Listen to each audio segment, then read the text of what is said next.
motivation. Cold open. You don't need motivation, you need mental order. Most people aren't tired, they're scattered. Have you ever noticed how it's so easy to feel unmotivated?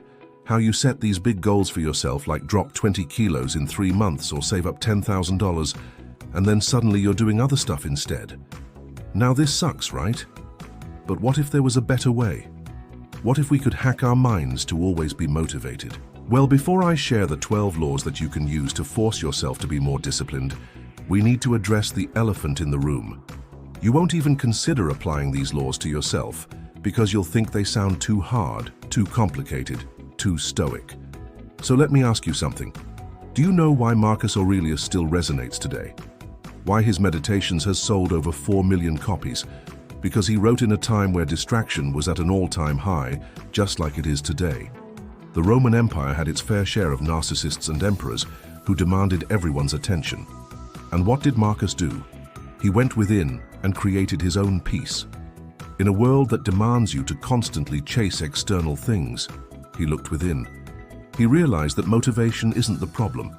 It's what happens when you follow the wrong desires. It's what happens when your mind is fragmented, when your thoughts are scattered. And that's exactly why I made this video. You see, being disciplined isn't some mysterious art.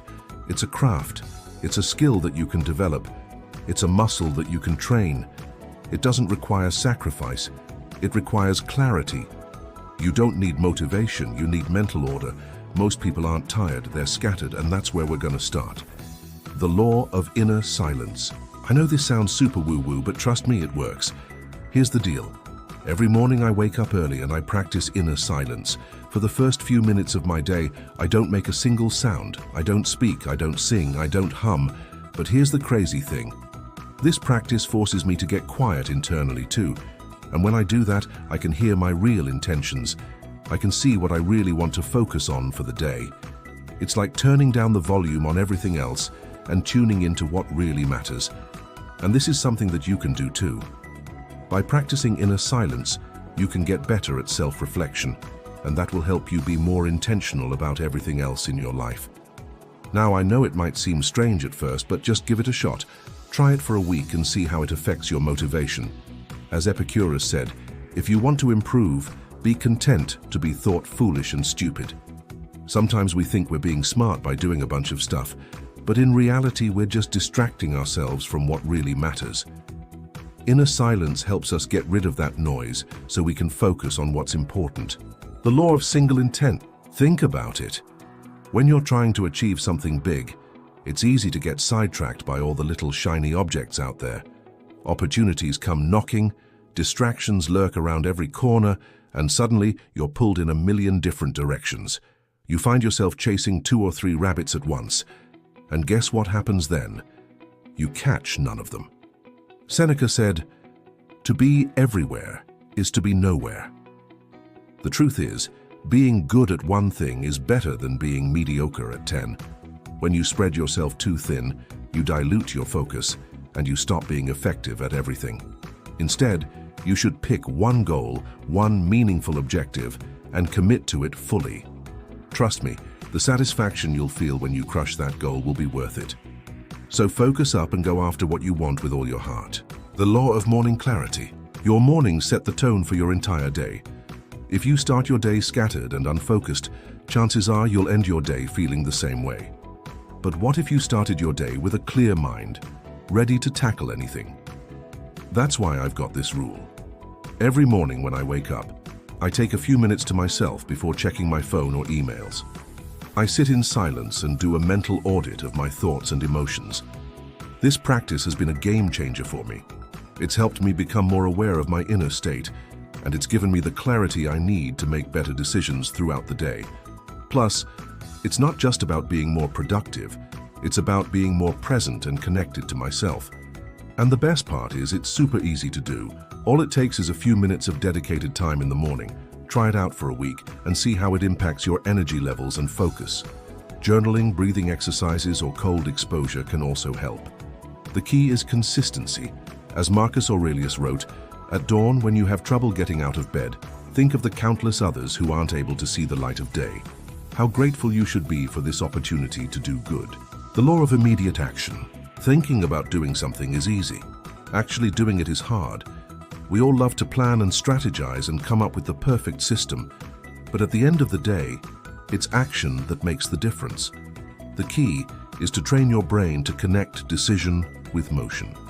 When you find yourself thinking about doing something, tell yourself, think, then act, don't loop. This simple mantra will help you break the cycle of overthinking and inaction. Think of it like drawing a sword. It's useless unless you actually use it. It's the same with your actions. You won't be successful unless you put in the work. So next time you're faced with a decision, remember the law of immediate action. Think, then act, don't loop. Before we move on, I want to say something. I know that we're all busy and distracted, and it can be tough to find the time and energy to practice these laws. But the thing is, before you can build habits, you must protect your attention. It's not laziness, it's leakage. You wouldn't leave a faucet running and not notice. It's the same with your focus. You have to actively protect it. Now let's move on to the next 6 laws. The law of one thing at a time. Multitasking is a myth. Studies show that multitasking reduces your IQ. When you try to do too much at once, you end up doing everything half-assed. So focus on one thing at a time. Give it your full attention and do it well. This one habit changed my productivity game. You'll be surprised at how much more you can accomplish when you focus on one thing at a time. The law of obliteration. Don't just put out fires, obliterate them. When you feel tempted to do something that will distract you from your main goal, don't just resist the urge. Obliterate it completely. Remove all triggers and distractions that pull your focus away from what truly matters. The law of digital minimalism. We are constantly bombarded with notifications and distractions. Digital minimalism is the antidote. Turn off unnecessary notifications, unsubscribe from email chains, and set aside specific times to check your messages. This will help you stay focused and prevent distractions from derailing your progress. The law of deep work. In our shallow attention economy, it's easy to get sucked into mindless tasks. But deep work is the key to success. It's the ability to focus deeply on a task without distractions. Set aside blocks of time each day for deep work and commit to it fully. You'll be amazed at what you can accomplish. The law of the 2-minute rule. If something takes less than 2 minutes to do, get it done immediately. This prevents small tasks from piling up and becoming overwhelming. Plus, it trains your brain to focus on the most important tasks at hand. The law of time blocking. Allocate specific blocks of time in your calendar for certain tasks or types of work. This helps you stay focused and ensures that important tasks get done. Experiment with different time blocking techniques and find what works best for you. Remember, being disciplined isn't about deprivation. It's about clarity. You don't need motivation. You need mental order. These laws are not meant to punish you. They're meant to set you free. So apply these laws and watch as they transform your life. There's a war happening inside of you, a constant battle between what you feel like doing and what you know you should do. It's in these moments where we learn who we are and the type of man we will become. Are you going to follow the urges that lead to complacency, or are you going to dominate them and forge ahead? No one is coming to save you. You have to be your own hero. Welcome to our channel, the place where future billionaires come to get inspired. If you're new here, we've curated a library of the most important information in the world into digestible, life-changing videos so you can get what you want out of life faster. Today we're looking at 2 Conquer Your Urges. The world is full of distractions. There are things that we want to do but we shouldn't, and there are things that we shouldn't do but we want to. How do you separate the wheat from the chaff? How do you decide which battles to fight and which ones to ignore? It all begins with understanding the nature of the urges themselves. So let's go over 4 laws that will help you conquer them. James 1. The law of future regret. Life is made up of moments. Some of those moments are extremely pleasurable and they linger in our memory for a long time. Others are filled with pain and suffering, and they also linger in our memories, sometimes even dominating our thoughts. But there's a third type of moment that we often forget about. These are moments that we choose not to act, that we choose to surrender to our urges instead of moving forward. These moments are dangerous because unlike the first two types, they can never be relived, only regretted. That's why it's crucial to always visualize the cost of giving in to your temptations, but also the cost of not acting. Then ask yourself, will I suffer more from this now, or will I suffer more from this later? If the answer is yes, then do it now and get it over with. In the moment, it might feel painful, but the alternative will haunt you forever. Number 2, the law of voluntary discomfort. It was Seneca who said, set aside a certain number of days every year to live naked and alone, or as close to that as you can manage. What he meant by this is that we must voluntarily put ourselves in situations that are uncomfortable. We need to build an inner armor that hardens us against the inevitable discomfort that life throws at us. Everyone complains when they don't have control over their situation, but no one likes to take responsibility to gain that control. Let's face it, living naked and alone is probably a bit too much to ask.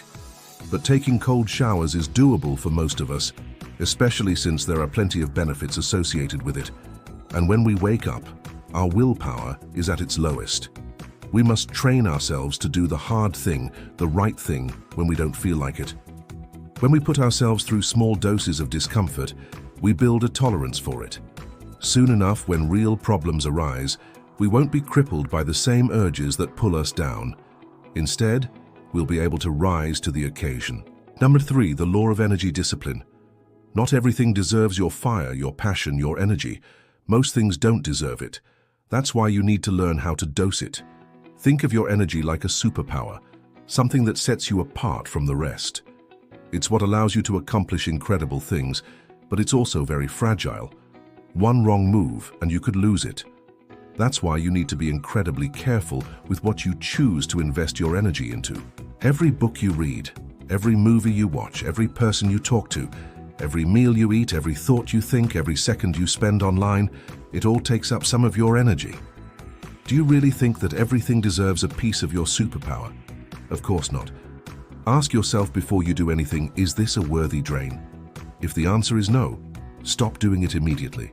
Number 4, the law of negative visualization. People expect good things to happen to them. They expect their plans to work out, their relationships to last, and their investments to grow. But most people don't prepare for the opposite to happen. They don't expect failure, disappointment, betrayal, and loss. But that doesn't mean that they won't happen. It just means that you weren't prepared for them. The first step to overcoming any negative situation is expecting it to happen, even if it's completely out of your control. The second step is planning for it to happen. Finally, the third step is accepting that it happened. Prepare to be insulted, distracted, misunderstood, ignored, and hated. Prepare for the unexpected and act anyway. Here's an exercise you can start doing today. Next time you want to quit something, it could be a cold shower, reading a book, working on a task, whatever it is, say it out loud. This is the resistance. This is the training. Repeat this 3 times. By doing this, you remind yourself that what you're doing isn't easy, and that quitting would make things harder. You see, quitting becomes easier when you convince yourself that what you're doing is simply too hard for you. So don't allow yourself to think that. Make things hard, make things difficult, make them so difficult that you must pass through the fire and be forged into a better version of yourself. We often get told to follow our dreams, to follow our passions, but rarely do we talk about what happens when the road gets tough, when the going gets hard. In life, there will be moments when you're not motivated, when you don't feel like doing anything. Those moments are tests. They're designed to see if you'll give up or if you'll press on. Remember, it's not the big things in life that define us. It's the small choices we make when no one is watching that truly matter. It's in these moments that you should be your own hero. The hero that you've been waiting for might not be coming. By the way, don't forget to show some love. Tap that button because spreading the love is the only way to keep our content free. Also, tap that button to get our new videos as soon as they come out. Now let's get back to the video. Urges are simply signals sent by your subconscious mind, telling you that there's a conflict between your current actions and your true desires. On the one hand, you want to play video games, watch porn, or scroll through social media. On the other hand, You want to succeed in life, you want to make something of yourself, you want to be proud of yourself. It's up to you to decide which signal to follow. Most men follow both, but not at the same time. They follow the urges when they're young and pay the price later in life. Urges are like leaks in a ship. They're small, seemingly insignificant things that over time lead to the downfall of great empires. Great men understand this, which is why they take steps to avoid them. When you identify an urge, ask yourself, is this worth the cost? If it is, do it now and get it over with. You have heard the 4 laws to overcome your urges, and now we're going to give you a bonus tip, which is if you are able to fully understand and internalize everything we have shared with you today, your urges will no longer have power over you. You will become their master. Now let's look at what Napoleon Hill, the author of the famous book Think and Grow Rich, has to say about urges. He once said, "Every man should have a clearly defined aim in life, a purpose, a reason for living. For if one has no purpose, one drifts through life like a ship without a rudder, at the mercy of every passing fancy or the next man's whims." Hill understood that having a clear goal and being determined to achieve it is crucial for success. When you have a clear target, you're less likely to be swayed by distractions and more likely to stay focused on what's important. So think about what you want to achieve in life, write it down and make it specific. Having a clear goal in mind will help you resist the temptation to quit and push through, even when things get tough. Remember, urgencies are normal. Everyone experiences them. It's what you do with them that matters. You can either let them control you, or you can control them. Be aware of your urges, understand them, and then decide how to deal with them. Urges are like waves crashing onto the shore. They come and go. Just like waves, they're powerful, but they're also temporary. Don't let them break you. Stay grounded, stay focused, and ride the wave until it passes. You can't control the waves, but you can control your reaction to them. So remember, brothers, urges are normal. Everyone experiences them. It's what you do with them that truly matters. By following the 4 laws and staying focused on your goals, you can overcome any urge and become the best version of yourself. We're 30 episodes deep into this series, and I want to take a step back today from tactics and principles and talk about how to make sure all of it sticks, how to build an unshakable code that guides your life automatically without even thinking about it. Because I know what we all want. We want to get better at life, right? We want to improve our relationships, get more done, handle stress better, but then we immediately start looking for ways out, loopholes or exceptions, because maybe we feel guilty or maybe we just don't feel like doing it. And that's where the importance of a strong inner code comes in. That's what separates boys from men, amateurs from professionals, people who talk a big game but come up small in the clutch from those who show up every single time. So here are 12 laws of building such a code based on Stoic philosophy that will hopefully help you become the kind of person who doesn't even think about doing the right thing. They just do it. The law of self-command. Don't ask for discipline. Give yourself orders. This is the key to everything else. No more wondering if you have the willpower to follow through on something or asking yourself, "Oh, am I disciplined enough?" Just tell yourself to do the thing. There's a story about Marcus Aurelius, Emperor of Rome, walking through the forum, and he sees a man sitting around just watching people go by. So Marcus Aurelius calls him out like, "Hey, you see that guy over there? He's got his mother's cloak and he's been given property and money by the emperor. But if you asked him to do something useful, he would complain. He has no self-control." And I really love that. What does it mean to you? Have someone gifted you a set of weights for Christmas, but you don't know what to do with them? If you're not telling yourself to lift weights, putting together a workout plan, structuring your week in a way that allows you to get in the gym, then it's not going to happen. If you're not telling yourself to get up early, writing down in your schedule exactly when you're going to wake up and putting it in your calendar and blocking it off, then it's not happening. Don't ask for discipline. Ask for self-command. Tell yourself what to do and do it. The law of daily repetition. Don't rely on intensity. Rely on rhythm. Every day provides its own gifts. What's that saying? You never touch someone so lightly that you do not leave a trace. What does that mean? Even a light touch can leave an impression. Even a moment of focus, attention, intention, action, it leaves some kind of impression on us. Now, if you've ever tried to build a new habit or break an old one, you know this. very well. Maybe you started journaling for 3 minutes every morning, and then after a couple weeks it became 5 minutes. Then it became 10 minutes. Or maybe you stopped drinking alcohol on Mondays, and then Wednesdays, and then Thursdays and Fridays. Pretty soon you realize you haven't drunk alcohol in like a month, but here's the secret. It wasn't some huge monumental change that created the lasting impact. It was showing up every day, doing the thing that you said you were going to do, and sticking with it. As Marcus Aurelius wrote, "At a small price no man can be bought." So by doing the right thing consistently over and over again, day in and day out, no matter how small it seems, slowly starts to add up to a significant change in your identity. That is the key to building any habit, sticking to a program, achieving a goal, which brings us to number 3, the law of public silence. Speak less of your plans. Discipline grows in private.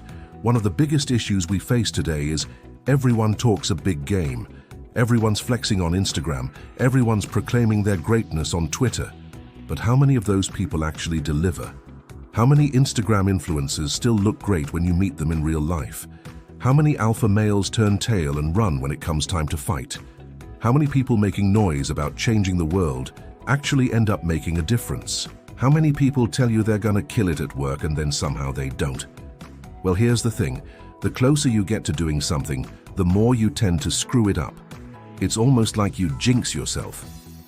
There's a beautiful line from Sun Tzu, The Art of War. He says, "Let your actions speak so loudly they can't be denied. So do the work in private, and let your results speak for themselves." The law of identity discipline. Who would I be if I always kept my word to myself? Now, you may have heard me talk about the Stoic discipline loop before. It goes like this. First comes attention, then comes action. The action builds identity. The identity inspires freedom. But the loop actually works both ways. Like if you have freedom, you can use that to build your identity. If you have an identity, you can use that to gain freedom. In fact, that's how you make long-lasting changes. You say, well, who do I want to be? And then you start acting in accordance with that identity. You ask yourself questions like, how would the kind of person I want to be act in this situation? Or, what would that person do? And then you do that thing, and slowly over time you build that identity. That's how you keep the promises you make to yourself. Do this enough times, and it becomes part of who you are. And when it becomes part of who you are, then it's no longer a choice, you just do it. Now, I know a lot of us think of ourselves as being naturally disciplined or undisciplined, whatever our natural bent is. That's the way it's always going to be. But that's actually not true. You can cultivate anything. It just takes time. So don't worry about whether or not you're disciplined. Worry about asking the right questions like, who would I be if I was disciplined? Who would I be if I was focused? Who would I be if I treated other people better? Construct that identity, and you'll find yourself compelled to live up to it. Okay, so halfway through this list, we've covered attention, action, identity. Let's talk about freedom. We need to have the ability to protect our attention. We need to have the ability to control our urges, and we need to have the ability to construct our identity. And so the first 4 laws, the first 4 steps of this Stoic discipline loop, correspond to these 3 things. But the final 8 laws of the Stoics correspond to the consequences of these things. Specifically, they correspond to freedom. The law of mental endurance. Endure what others don't. Be uncommonly persistent. When we start something, whether it's a diet or an exercise routine or a project at work or a personal mission, we often quit the second things get tough. But here's the thing, everyone quits when things get tough. Everyone gets tired of dieting and falls off their plan after Thanksgiving. Everyone stops working out because the New Year's resolution has worn off. Everyone procrastinates, everyone quits.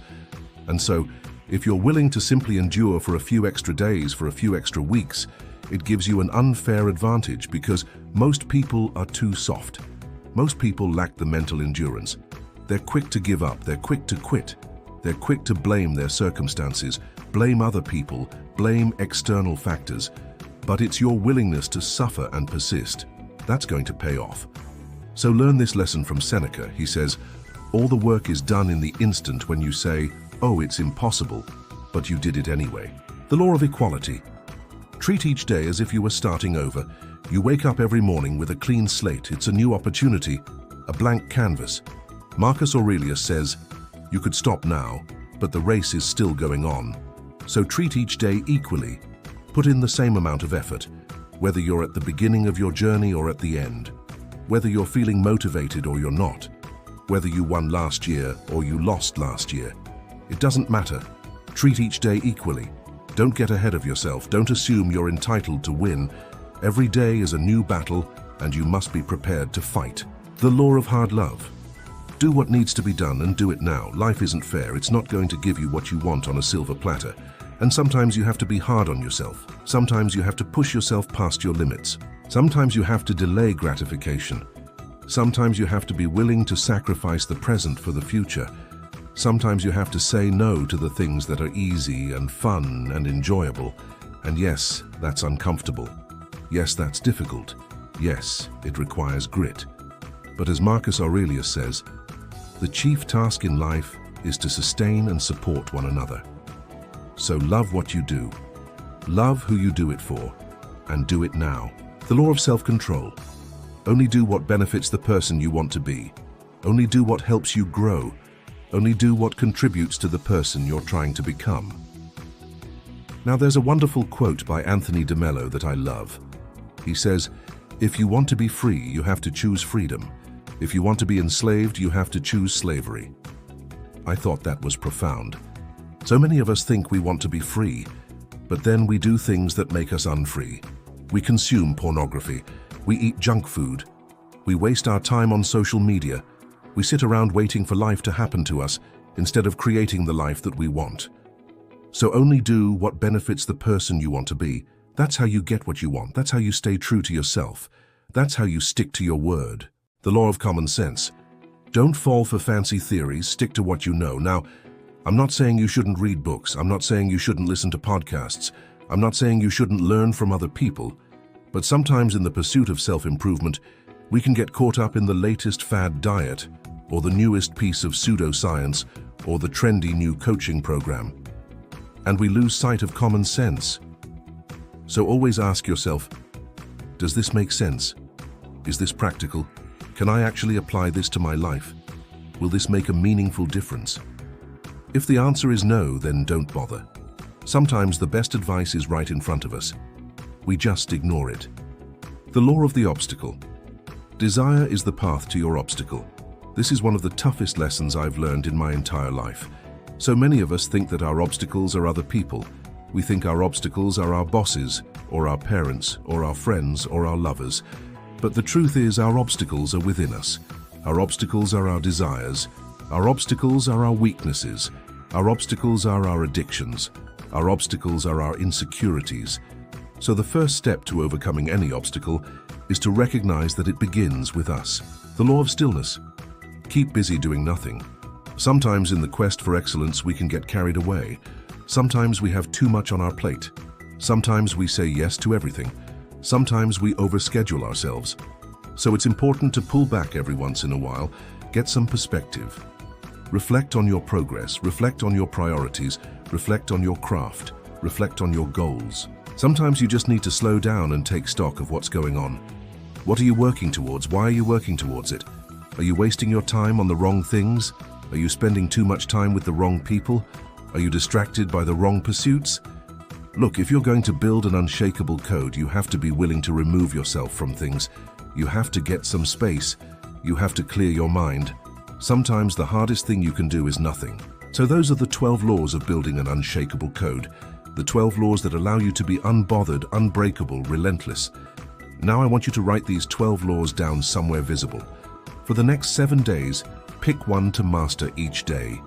Not to be perfect, but to be ordered. And if you're still with me, comment below.